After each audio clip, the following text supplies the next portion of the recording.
Hello my dear student, good morning all of you. आप सभी लोगों का हमारे ए मिशन चैनल पर बहुत बहुत स्वागत है। मैं अवधेश पटेल, सहायक लेखाधिकारी, आपको मैथ्स पढ़ाऊंगा। उसमें आपको एक नंबर सिस्टम्स का पार्ट 1 लेके आया हूँ। वो कहते हैं ना कि सपनों को पाने के लिए समझदार नहीं पागल बनना पड़ता है। तो आप लोगों को समझदार नहीं है, पागल बनना पड़ेगा।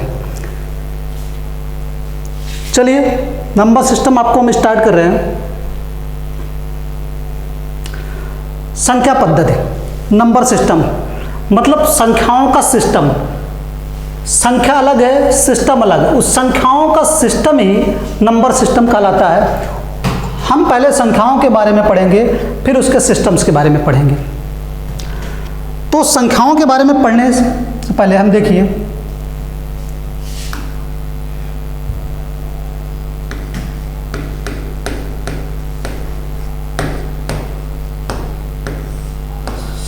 समृद्ध संख्या।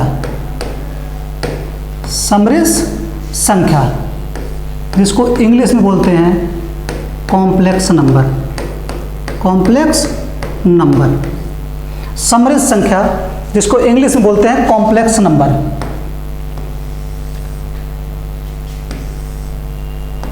इसके दो पार्ट्स हैं, एक आपका वास्तविक संख्या, वास्तविक संख्या,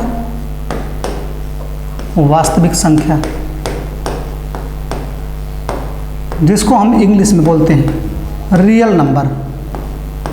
रियल नंबर, वास्तविक संख्या जिसको हम इंग्लिश में बोलते हैं रियल नंबर। दूसरा है अवास्तविक संख्या। अवास्तविक संख्या, अवास्तविक संख्या, अवास्तविक संख्या या इसी को हम काल्पनिक संख्या भी कहते हैं। काल्पनिक संख्या इंग्लिश में बोलते हैं इसको imaginary number. Imaginary number, imaginary number. अवास्तविक संख्या यानी काल्पनिक संख्या। काल्पनिक संख्या को ही अवास्तविक संख्या कहते हैं।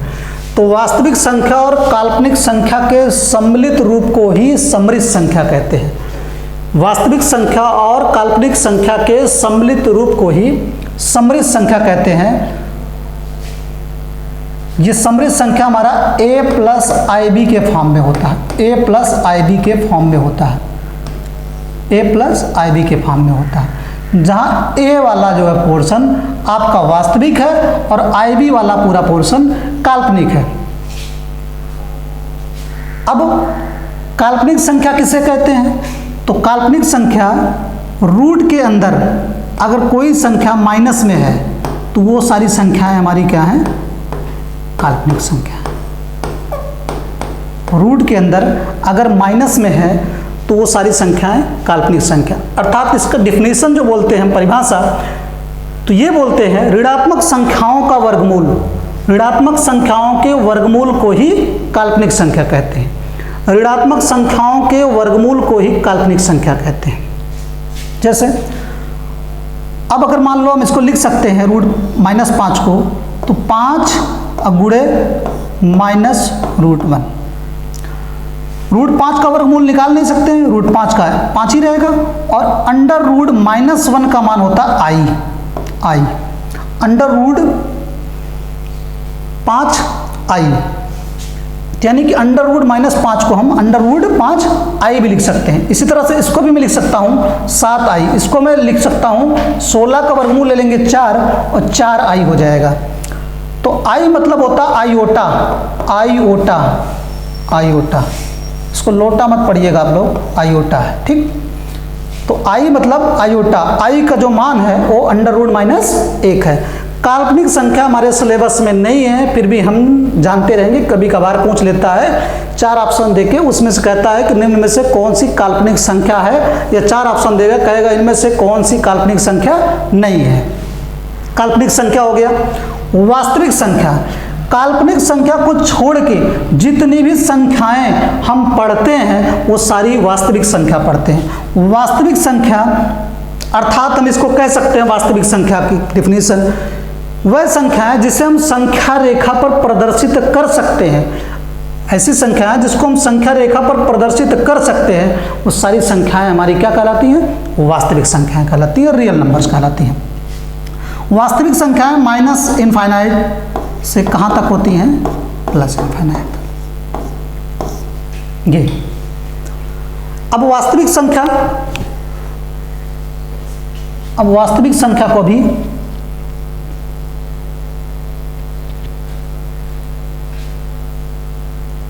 वास्तविक संख्या को दो पार्ट में बांटा गया है।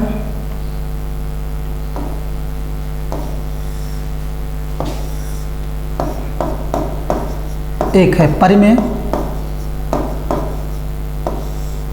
जिसको इंग्लिश में बोलते हैं रेशनल नंबर,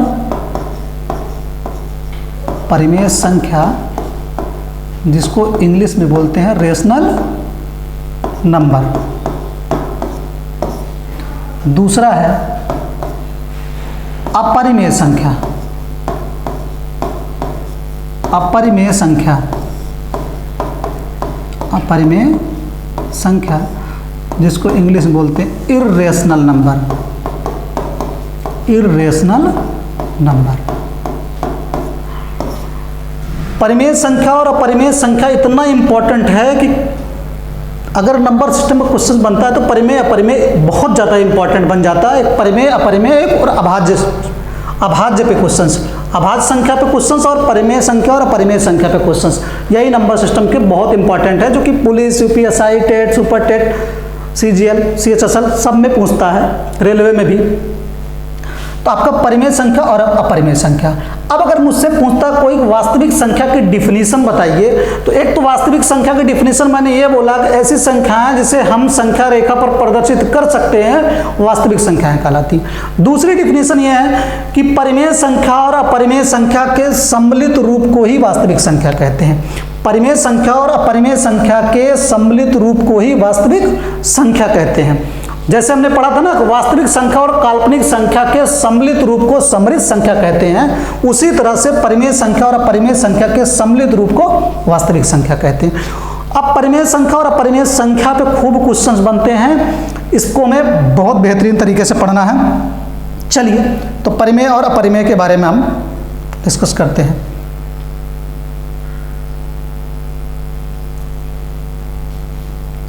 चलिए, परिमेय संख्या है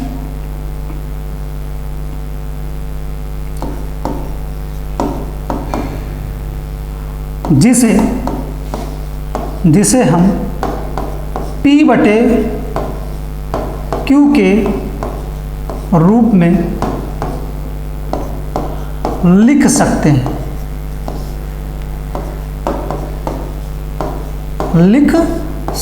हैं, जिसे हम P बटे Q के रूप में लिख सकते हैं, उसे ही हम परिमेय संख्या कहते हैं। जहां P और Q पूर्णांक है,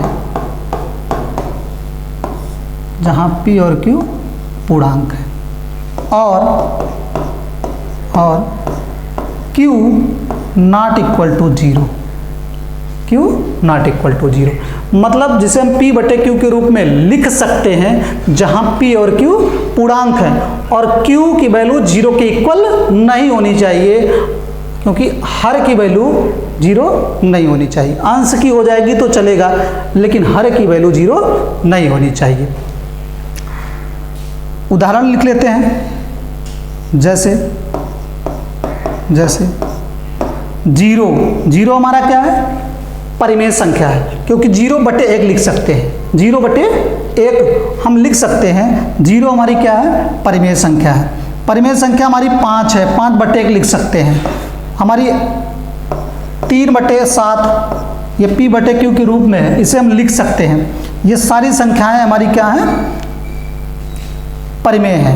एक होता है आवर्त दशमलव, एक होता है आवर्त दशमलव, जिसको हम रिपीटिंग डेसिमल बोलते हैं। आवर्त दशमलव जिसको हम क्या बोलते हैं? रिपीटिंग डेसिमल, मतलब दशमलव के बाद अगर कोई संख्या रिपीट हो रही है तो वो भी हमारी क्या है? परिमेय संख्या है। मतलब जैसे 0.75757 इस तरह से है, अनंत तक है, तो ये आवर्त दशमलव है। ये क्या है? आवर्त दशमलव है। दशमलव के बाद हमारा देखिए ये रिपीट हो रही है, 757575 क्या हो रही है? रिपीट हो रही है। तो ये हमारी क्या है? इस रिपीटिशन को रोक सकते हैं। इसको रोकने के लिए हम क्या कर देंगे? जो रिपीट हो रही है उस पर बार लगा देंगे, और इस बार को क्या करेंगे हम? हटाने के लिए ये लिख देंगे 99, और इसको और सिंप्लीफाई कर लेंगे, तब भी ये p/q के रूप में है, और p/q के रूप में है तो ये परिमेय संख्या है। तो परिमेय संख्या मतलब हमारी जो p/q के रूप में लिखी जाए, और दूसरी चीज आवर्त दशमलव जो होती हैं वो हमारी क्या होती हैं? परिमेय संख्या होती हैं। मतलब दशमलव के बाद अगर रिपीट हो रही है तो वो संख्याएं हमारी क्या होंगी? परिमेय संख्या होंगी। जस्ट इसका रिवर्स अपरिमेय संख्या, जिसे हम p/q के रूप में नहीं लिख सकते, यानी कि जो संख्याएं हमारी परिमेय नहीं है वो सारी संख्याएं हमारी क्या होंगी? अपरिमेय होंगी। इसके बारे में हम जानेंगे, जिसे प्रायः करड़ी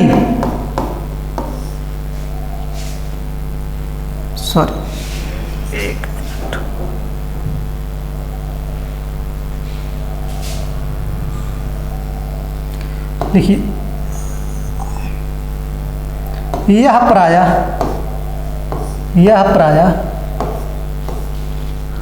करड़ी के अंदर होती है। यह प्रायः करड़ी के अंदर होती है,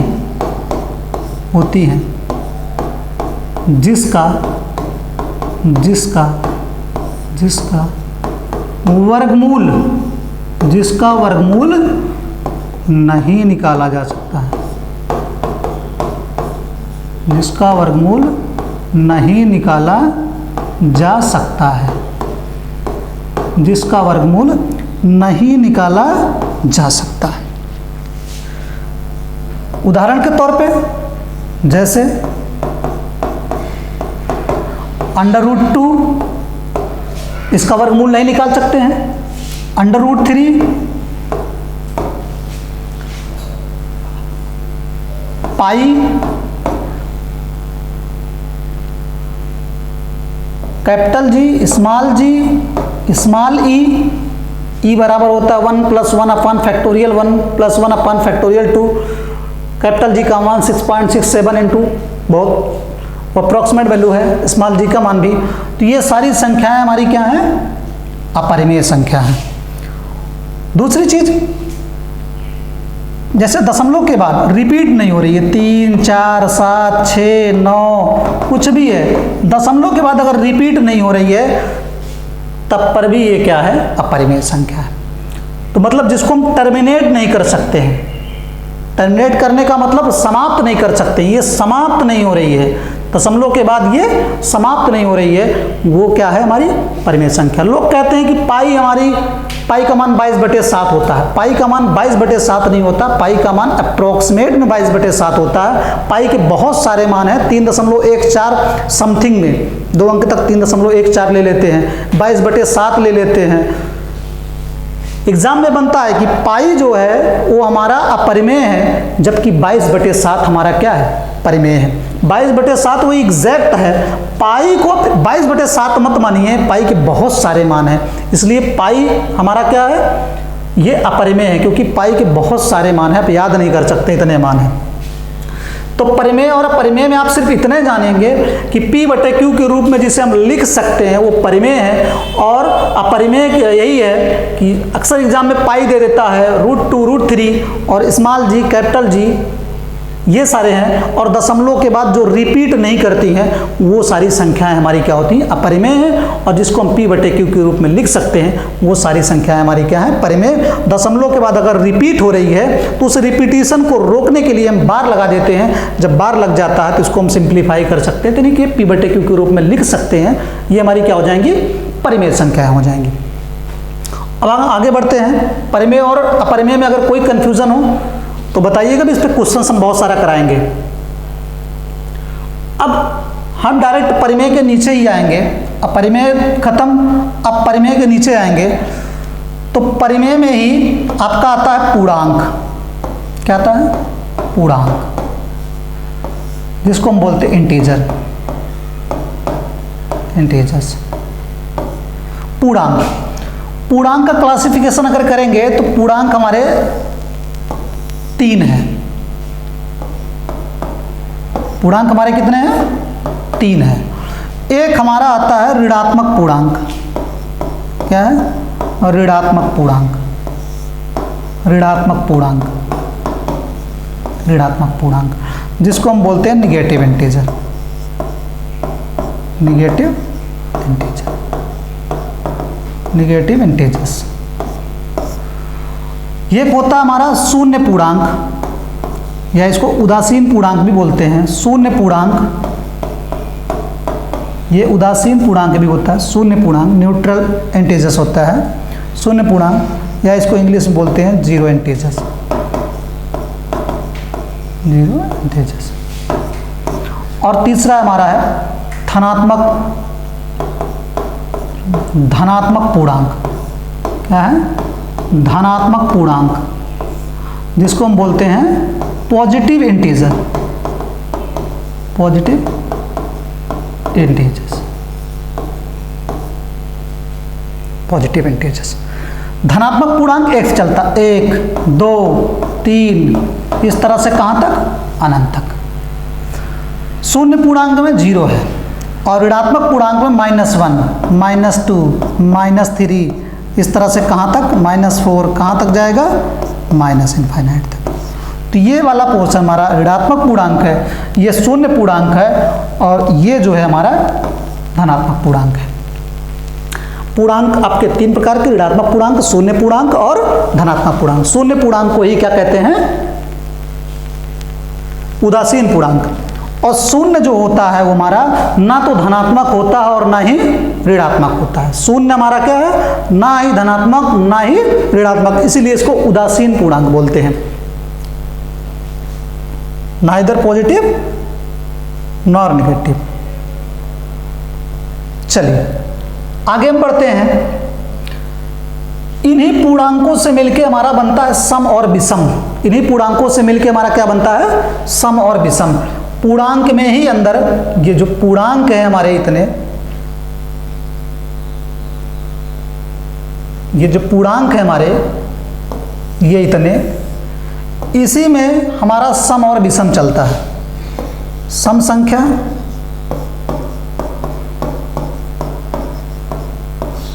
जिसको हम बोलते हैं इवन नंबर, और ये हमारा क्या है? विषम संख्या।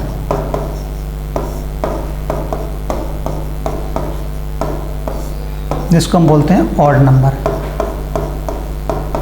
कहने का मतलब वह संख्याएं जो 2 से पूरी तरह से विभाजित हो जाती हैं उसे हम सम संख्या कहते हैं, और विषम संख्या वैसी संख्याएं जो 2 से पूरी तरह से विभाजित नहीं होती हैं विषम संख्याएं कहलाती हैं। एग्जाम में आपका, और ये 2-2 के अंतर पे होती हैं, 2 4 6 8 2-2 के अंतर पे। इसी तरह से आपका 1 3 5 7 ये 2-2 के अंतर पे होती हैं। तो कभी एग्जाम में ये नहीं बना कि सबसे बड़ी सम संख्या बताइए, सबसे छोटी सम संख्या बताइए, सबसे बड़ी विषम संख्या बताइए, सबसे छोटी विषम संख्या बताइए। इसलिए नहीं पूछता है कि क्योंकि ये पूर्णांक के ही अंदर आते हैं, और 0 भी हमारा क्या है? सम पूर्णांक है। क्योंकि ये इधर देखिए 2 4 6 8 आगे बढ़ रहे हैं धनात्मक में, तो जब भी कभी पूछेगा तो कहेगा सबसे छोटी धनात्मक सम पूर्णांक तब 2 होगा, अदरवाइज सम पूर्णांक में सबसे छोटी नहीं पूछता है। मतलब 2 4 अगर पीछे लौटेंगे तो 0, फिर -2 -4 कहाँ तक जाएंगे? छोटी। छोटी इसलिए नहीं बताते हैं, ना पूछता है एग्जाम में। सबसे छोटी सम संख्या बताइए, सबसे छोटी विषम संख्या बताइए, सबसे बड़ी सम संख्या बताइए, सबसे छोटी विषम संख्या बताइए, नहीं पूछता इसलिए एग्जाम में। तो सम विषम की डेफिनेशन जानते रहिए, सम विषम छोटी बड़ी नहीं पूछता है। अब इन्हीं पूर्णांकों में इन 2 पार्ट्स को अगर लेके हम बनाएंगे, इन 2 पार्ट्स को, यानी कि शून्य पूर्णांक और धनात्मक पूर्णांक को ही हम अगर ले लें, शून्य पूर्णांक और धनात्मक पूर्णांक को ही अगर हम ले लें, तो ये हमारा शून्य पूर्णांक और धनात्मक पूर्णांक को अगर हम ये शामिल कर लें तो यही हमारा पूर्ण संख्या कहलाती है। पूर्ण संख्या क्या होती है? 0 से स्टार्ट होती है। तो ये पोर्शन, ये वाला, ये इतना पार्ट जो है, इतना पार्ट्स, ये हमारा क्या कहलाता है? पूर्ण संख्या। क्या कहलाता है? पूर्ण संख्या।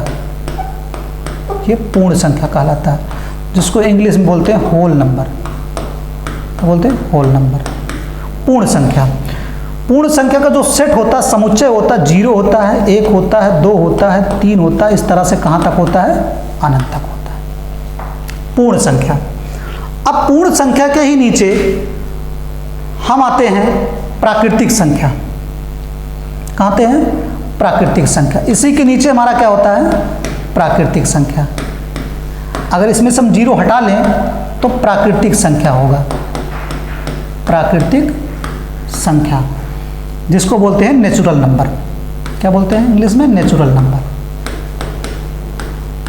Natural number. ये हमारा कहाँ से स्टार्ट होता है? 1 2 3 अप टू डॉट डॉट कहाँ तक?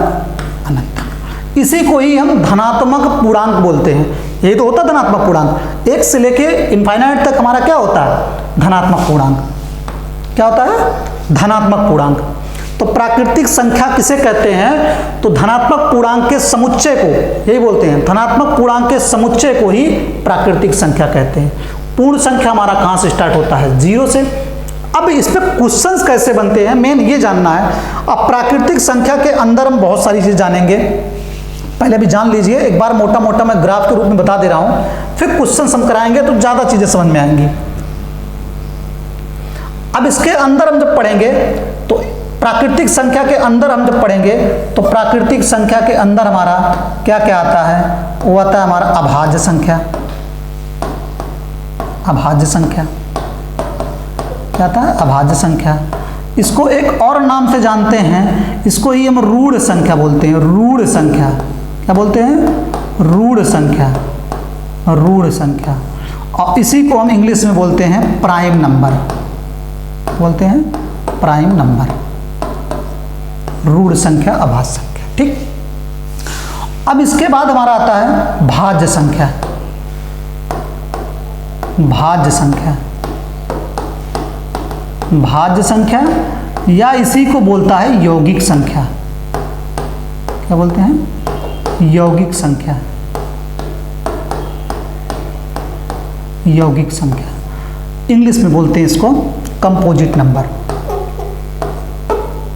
कंपोजिट नंबर, इंग्लिश में इसको बोलेंगे कंपोजिट नंबर। अब अभाज्य संख्या इतना इंपॉर्टेंट है, इतना इंपॉर्टेंट है एग्जाम के पॉइंट ऑफ व्यू से कि पूछिए ना।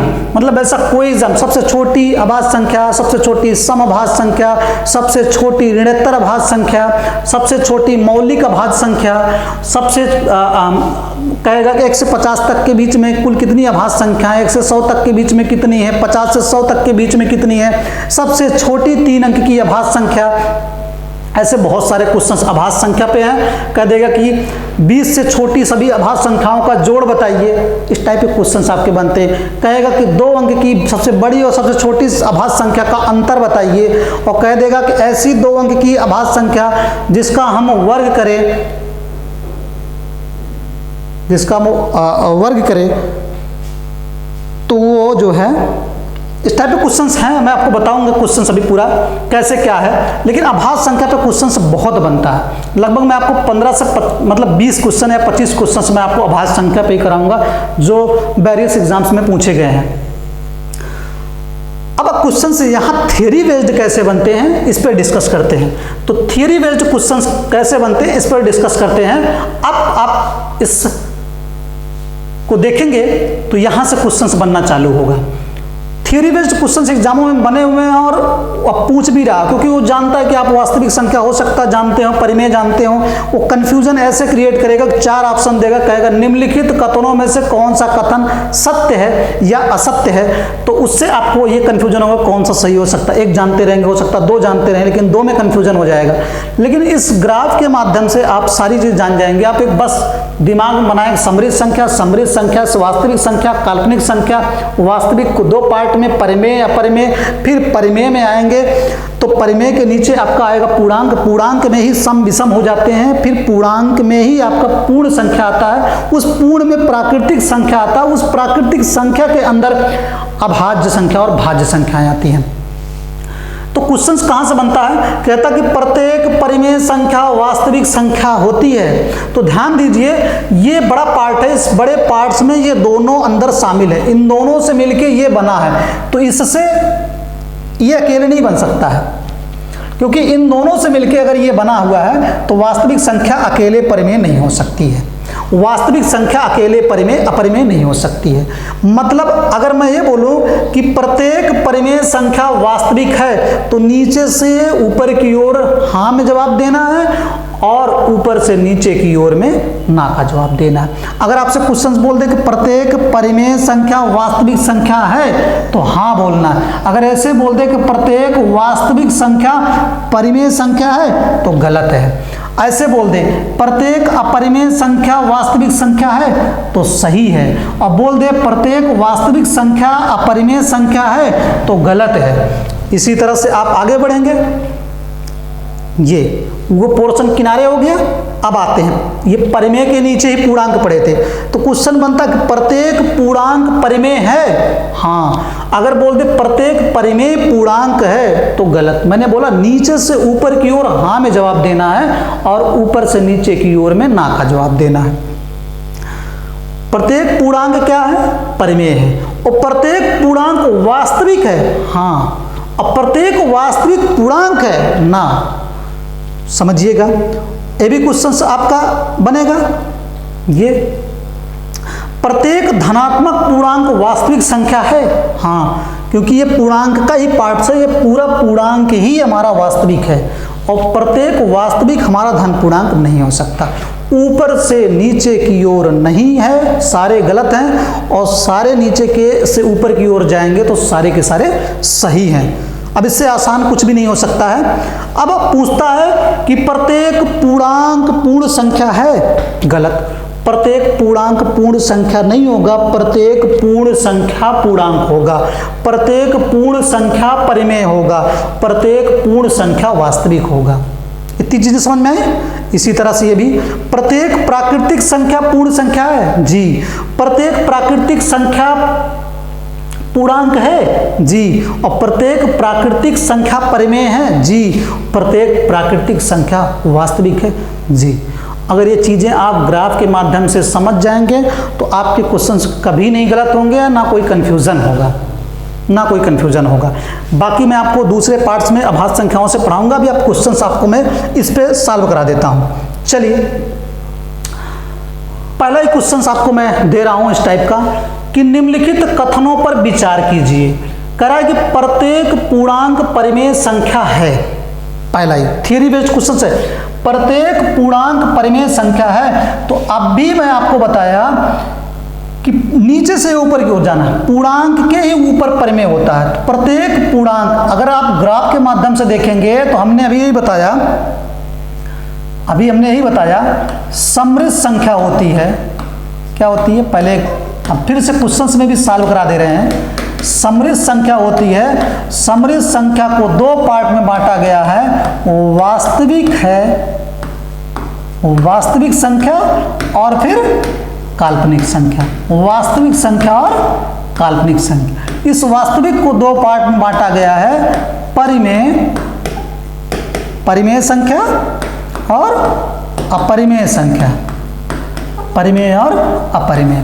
इस परिमेय के अंदर जब आए तो हमारा आया पूर्णांक, और इस पूर्णांक के अंदर आए तो हमारा आया पूर्ण संख्या, और इस पूर्ण संख्या के अंदर गए तो ये आया हमारा प्राकृतिक संख्या। इतनी चीज़ें अगर ग्राफ के माध्यम से ये पता है तो क्वेश्चंस आप धड़ाधड़ उड़ाएंगे। चलिए, प्रत्येक पूर्णांक, ये प्रत्येक क्या बोल रहा है, पूर्णांक परिमेय संख्या है, तो प्रत्येक पूर्णांक परिमेय है, ऊपर की ओर जा रहे हैं, बिल्कुल ये पहला सही है।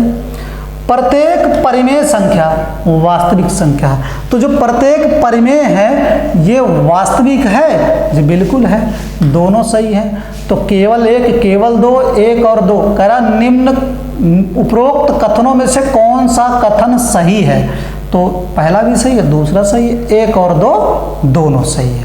आपका आंसर क्या होगा, एक और दो दोनों सही है।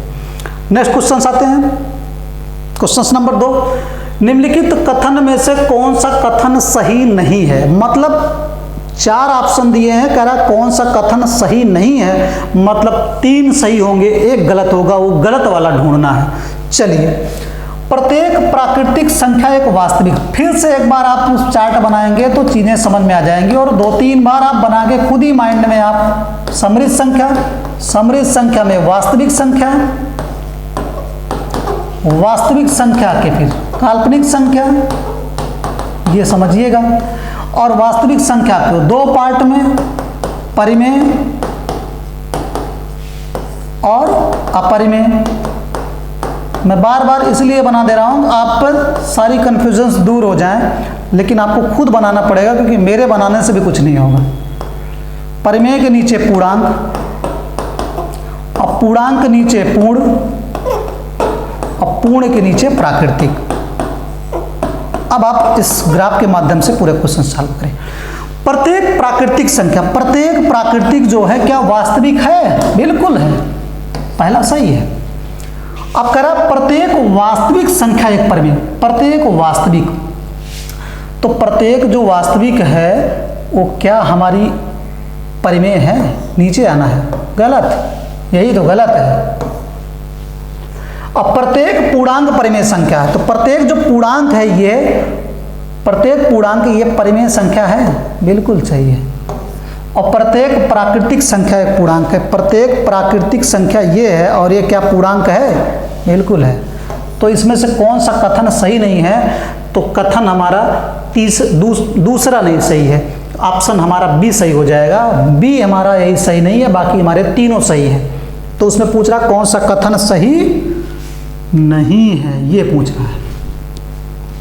Any doubt? चलिए नेक्स्ट क्वेश्चन, निम्नलिखित कथनों पर विचार कीजिए, निम्नलिखित कथनों पर विचार कीजिए। किन्हीं 2 परिमेय संख्याओं के बीच में परिमेय संख्याओं की परिमित संख्या होती है। ध्यान दीजिएगा, कोई भी 2 परिमेय संख्या ले लेंगे, 3 और 4 ले लिए, मान लो 3 और 4 ले लिए, 3 और 4 दोनों परिमेय हैं। अब इस परिमेय संख्याओं के इसके जो बीच में है, ये इसके बीच में कितनी परिमेय संख्या होंगी, तो आपका आंसर होगा अनंत, अनंत परिमेय संख्या। क्या होंगी, अनंत या अपरिमित, और अनंत क्या होंगी, अपरिमेय भी होंगी, दोनों होंगी, अनंत परिमेय भी होंगी और अनंत अपरिमेय होंगी। 2 परिमेय संख्याओं के बीच में कितनी परिमेय संख्याएं होंगी, तो आपको बताना है अनंत। एक एग्जाम में बना हुआ था 14 और 15 के बीच में कुल परिमेय संख्याओं की संख्या बताइए, तो ऑप्शन में 3 था, 5 था, 4 था, 1 था, और आपका ऑप्शन था अनंत। तो कितनी होंगी, अनंत होंगी, ऐसे क्वेश्चन से। तो 2 परिमेय संख्याओं के बीच में कितनी परिमेय संख्याएं, तो अनंत परिमेय संख्या, और 2 परिमेय संख्याओं के बीच में कितनी अपरिमेय संख्या, तो अनंत अपरिमेय संख्या। अब किन्हीं 2 परिमेय संख्याओं के बीच में परिमेय संख्याओं की परिमित संख्या, तो ये परिमेय संख्याओं की परिमित नहीं होनी चाहिए थी, गलत हो गया। परिमित मतलब होता सीमित, ये तो गलत है। किन्हीं 2 परिमेय संख्याओं के बीच में परिमेय संख्याओं की अनंत संख्या होती है, बिल्कुल सही है। 2 परिमेय संख्याओं के बीच में परिमेय संख्याओं की कितनी संख्याएं होती है, अनंत। किन्हीं 2 परिमेय संख्याओं के बीच में अपरिमेय संख्याओं की परिमित, अगर ये अनंत होता तो ये भी सही हो जाता, लेकिन ये भी गलत। तो कौन सा कथन सही है, दूसरा सही है। तो कह रहा निम्नलिखित कथनों में से कौन सा कथन सही है, तो पहला गलत है, ये तो है नहीं, दूसरा ही सही है।